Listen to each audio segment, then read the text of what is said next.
سوال یہ ہے کہ اولاد میں خامی ہو تو کیا کرے ماں باپ؟ اس کے ساتھ شادی سے پہلے تو آپ کی تعویل میں ہے اولاد، شادی کے بعد اپنی تعویل میں ہے، آسان سی بات ہے۔ اور جو قانونی طور پر وارث ہے نا لڑکے لڑکیوں کا شادی کے بعد، اب وہی ذمہ دار ہے اصلاح کا۔ ملکیت والدین تو رخصت کر دیا نا، شادی کے بعد یا بیٹے بیٹی آزاد ہو گیا، اس سے کوئی شخصیت پر ان کو آپ دے سکتے ہو، ایکسپیکٹیشن ایکسپیکٹیشن کرو، مشورے دو، رائے دو، اگر حکم میں آئے تو حکم بھی دو، لیکن اگر وہ حکم میں نہیں آئے تو اسی طرح جس سے ایک فرد واحد ہے جواب دے، پھر اپنا فرد نے جواب دے نا، ہر انسان اپنی اپنے عمل کا جواب دے نا۔ آپ اولاد کے جواب دے ہو اس وقت اولاد کی جگہ پر جواب دے ہو جب آپ اولاد آپ کی بھی بالغ نہیں ہے، پھر ماں باپ جواب دیں۔ جب اولاد ہی جواب دے ہونے شروع ہو جائے، آپ بھی کسی کی اولاد ہی ہو نا، اب آپ خدا نہ خواستہ غلطی کرتے ہو تو والدین کے اوپر تو نہیں خامی جائے گی، آپ کا اپنا عمل شروع ہو گیا۔ تو اس لیے جب اولاد خود جواب دہ ہونا شروع ہو جائے، اس کو سمجھا دیا، رابطہ بتا دیا، دعا کر دی، پھر بتا دیا۔ یہ نہیں ہے کہ اب ایک اولاد بھی جوان ہے اور آپ جو ہے چڑی ہاتھ میں ہے، وہ بچوں والے بچے ہیں ان کو پھر آپ مارنا شروع کر دو، نہ یہ وہ شفقت جدری ہوتی شفقت بدری کو وہ کہیں برداشت کر دی کہ یہ غلطی سے نہ ہو، دیکھو ٹھیک ہے غلطی سے روکو نہیں جائے گا اس غلطی میں۔ نہ، آپ کا بیوقوف بھی ہوتا تھا۔ اچھا اگر یہ ممکن ہوتا تو کسی پیغمبر کی اولاد گمراہ نہ ہوتی۔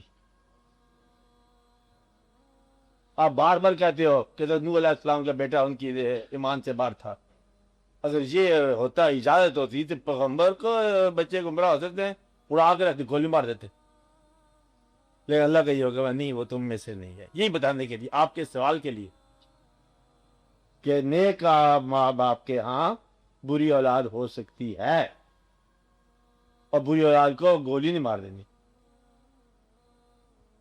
آپ میری بات سمجھ رہے نا؟ کوشش کرو، مائل کرو، قائل بھی کر لو، گائل نہ کرنا۔ ہاں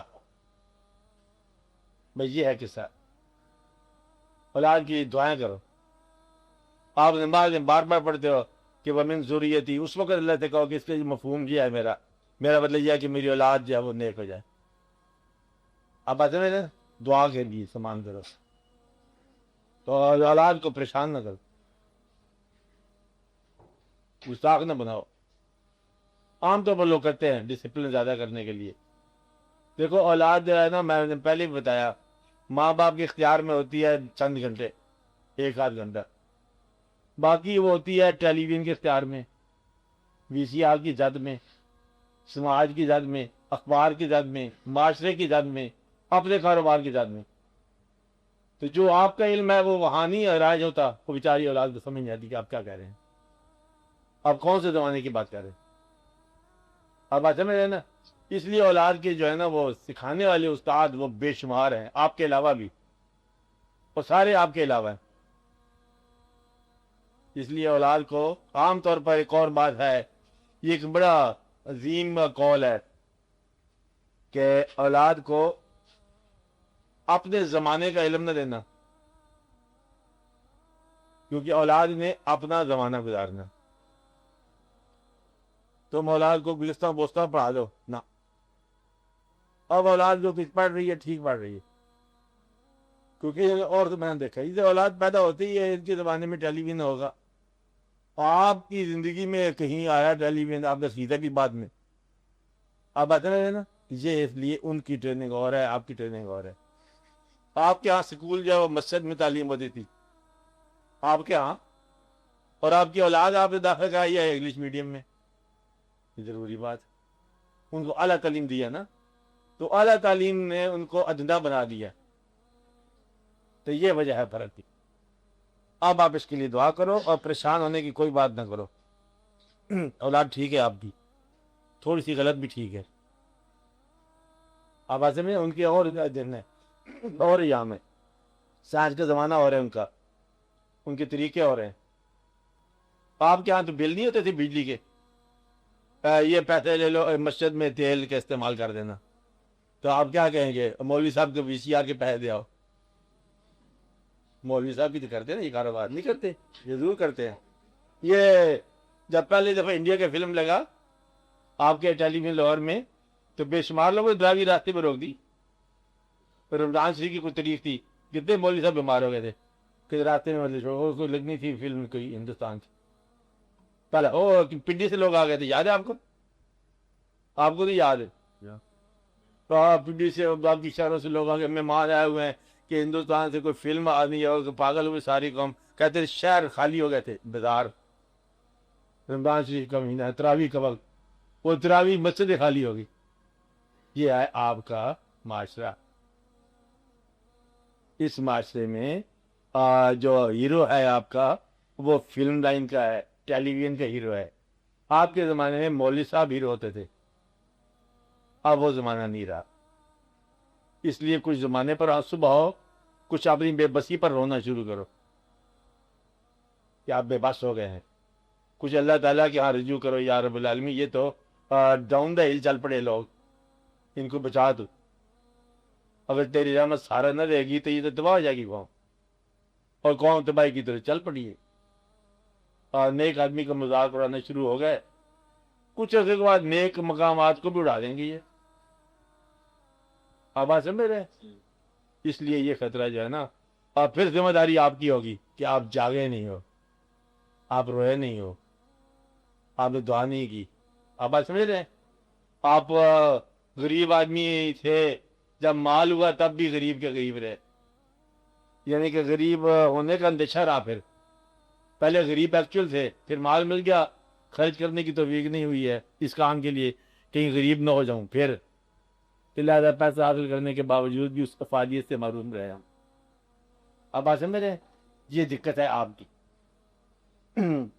بہرحال نیکی جو ہے یہ تعویل تک ہے، تعلق تک ہے، نافذ کرنا۔ جہاں تعلق گستاخ ہونے لگ جائے وہاں سمجھو کیا ہونے والا ہے۔ سیکھ وا کو دیجئے جے کو سیکھ سوائے، پرانی کہانی ہے لوگوں کی سنائی ہونی۔ اب بندر کی کہانی، وہ کیا کہانی تھی آپ بتاتے تھے، یاد نہیں ہے؟ وہ بیاہ کا پرندہ سا ہے نا ایک پرندہ، وہ گھونسلہ بناتا ہے اپنا آشیانہ، وہ پینڈنٹ نیسٹ ہوتا ہے لٹکا ہوا، ہاں بیاہ کا گھونسلہ بڑا مشہور ہوتا ہے، تو وہ اس نے بنایا ہوا، سردی کا موسم ہے، وہ آرام سے اندر اپنا اطمینان سے بیٹھا ہوا، بندر سردی سے مر رہا تھا۔ میں نے اسے کہا او میاں، تجھے ہم گرمی میں کہتے تھے تو اپنے لیے کوئی آشیانہ بنا، آج سردی تو نہ مرتا تو تھا۔ وہ بندر غصہ آیا، اس نے اس کا آشیانہ اڑا دی۔ سیکھ وا کو دیجئے جاگ کو سیکھ سوائے، سیکھ نہ دیجئے باندرا جو بے کا گھر ڈھائے، اس بندر کو مت دو، اچھا کوئی بے کا گھر جائے گا۔ آپ بات ہے میرے، تو نصیحت وہاں کرو۔ آپ کی آدھی قوم جو ہے نا نصیحت میں گمراہ ہوئی ہے، تو ماں باپ تو چاہیے اپنا عزت کی حفاظت اس طرح کہ ذرا پولائٹ کرو، اطلاع بچوں کو۔ تم نے بچے کب گستاخ ہوتے ہیں؟ جب والدین کہیں بیٹا صاحب آپ کب جائیں گے اسکول، الو کا پٹھا، کیا کہا بچے کو؟ آپ کہتے تھے نا، اب وہ تمہیں تم کہتے ہیں کہ بیٹا صاحب آپ کب آؤ گے، آپ تشریف لاؤ گے۔ وہ آپ نے جب عزت اس کی کرنی شروع کر دی، اس نے آپ کو بیٹا بتا دیا، آپ نے اس کو باپ میں مل لیا۔ آپ باتیں لے رہے نا، اب وہ کہتے ہیں جی گستاخ ہو کے بولتا ہے، آگے سے گستاخ تم نے خود بنایا۔ اس لیے اگر پہلے دن ڈسپلن قائم کرتے تو آج یہ واقعہ نہ ہوتا۔ آپ بات سمجھ رہے نا؟ اب وقت لیٹ ہو گیا، پانی گزر گیا پل کے نیچے سے، اب گزارا کرو، اب اسے دوست بنا لو، اولاد کو کیا کر لو، ہاں فرینڈس، کتاؤ جی مل کے بات سوچیں، حقیقت کیا ہے، صداقت کیا ہے، دین کیا ہے، یہ کیا ہے، کچھ آپ ان سے سیکھو، کچھ وہ آپ سے سیکھیں، پکڑ پڑا کے اللہ کے رجوع کرا دو، انہیں یہ بتاؤ کہ اگر عبادت میں کمی بیشی ہے کوئی بات نہیں ہے، چلو توبہ ہی شروع کر دیتے۔ انہوں نے کہا کہ دیکھو جس طرح تمہاری غلطیاں میں معاف کرتے رہتا ہوں، اللہ بھی اس طرح معاف کر دے گا، لیکن تم معافی مانگنا تو سیکھ لو نا. اولاد کی اصلاح نہیں کر سکتے، اسے معافی مانگنے کا عمل سکھا دو کہ بیٹا آج تم معاف کر دو مجھے. چلو پھر وہ عادت بن جائے گی نا اس کی، معافی کیا ہوتی ہے. پھر وہ بچے آپ سے معافی مانگنے شروع کر دیں گے، یعنی وہ مجھ سے کیا مانگنا، اللہ سے مانگ لو، اصلاح ہوگی. تو نیکی تو نہیں ہوگی، بدی کی توبہ ہو جائے گی. اتنا کام کر لو اپنی اولاد کے ساتھ. تو یہ نا کہ اولاد کو چاہ وقت شروع کر دو، یہ ہے وہ ہے، وہ آگے سے صاف ہو جائے، اکڑ جائے. اولاد کے ساتھ آپ ہمدردی کرو. اولاد بیمار ہو گئی ہے، یہ اخلاقی بیماری آ گئی، سماج نے بیماری دے دی ہے. اب آپ کی احتیاط کے باوجود اولاد میں بیماری آ گئی. ایک تو یہ ہے کہ آپ کے حالات ایسے تھے، آپ اپنے کاروبار میں لگے رہے اور نظر انداز ہو گئی اولاد. دوسرا جو اسکول کالج آپ نے چنے تھے ان میں وہ اصلاح نہ ہو سکی، بلکہ اصلاح خراب ہو گئی، سوسائٹی خراب ہو گئی. اور دوسرا جو حکومت کی طرف سے آ رہا ہے، ہر روز کا بیان دوسرے دن غلط ہو جاتا ہے، جھوٹ ہو جاتا ہے، ٹیلی ویژن کا بیان غلط ہو جاتا ہے، اور فلموں کی بھرمار ہو گئی ہے، VCR ہو گئی ہے، سارے واقعات ہو گئے. اس لیے اب اولاد کی اصلاح شاید اب اللہ تعالیٰ کو اپنا فضل فرمائے تو یہ بچ جائے قافلہ، ورنہ گیا. جانے سے پہلے کوئی واقعہ ہونا چاہیے. میں اس لیے ہم کوشش کر رہے ہیں، آپ بھی کوشش کر رہے ہو کہ یہ ساری کوشش یہ ہے نا کہ اللہ تعالیٰ اصلاح فرما دے. اب آپ کہ آج کی بات کے بعد آپ اپنی اولاد سے کوئی کمپرومائز کر لو گے، سمجھا کہ نہیں. وہ جو درمیان میں خلیج حائل ہو گئی ہے نا، جنریشن گیپ، اس سے نکالو گے. یہ جنریشن گیپ ہے، اسی کو بولتے ہیں. اس کو نکالو، اولاد کے ساتھ ہمدردی کرو اور کچھ سنبھالو.